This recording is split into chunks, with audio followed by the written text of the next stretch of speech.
Sementara itu pemirsa, pada pertandingan cabur voli Piala Pangdam 2 Sriwijaya, Combat Lahat unggul atas SJG dengan skor ketat 3-2.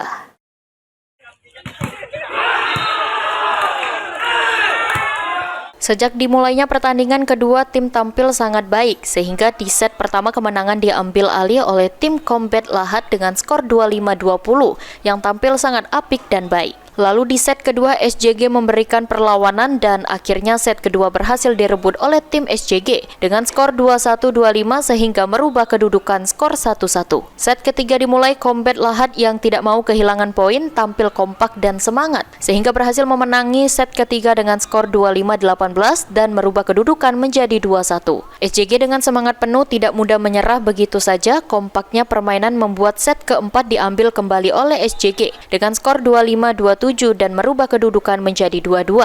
Di set penentuan, kedua tim yang sama-sama ingin menang melakukan permainan dengan baik. Permainan Combat Lahat yang meningkat serta turunnya konsentrasi pemain SJG Palembang membuat Combat Lahat kembali merebut set kelima dengan skor 16-14 serta memenangi pertandingan kali ini. Adi Simping, pelatih Combat Lahat, mengatakan pertandingan sangat menegangkan. Anak-anak tampil baik berkat usaha, latihan, doa, dan dukungan dari senior Combat Lahat.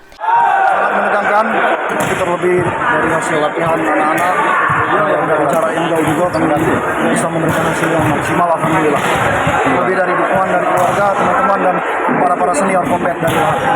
Dengan tadi kan meraih kemenangan nih, Coach. Untuk kunci kemenangan sendiri apa, Coach? Kunci kemenangan kerja sama tim itu tetap kami jaga, kerja sama tim, kekompakan, dan saling percaya.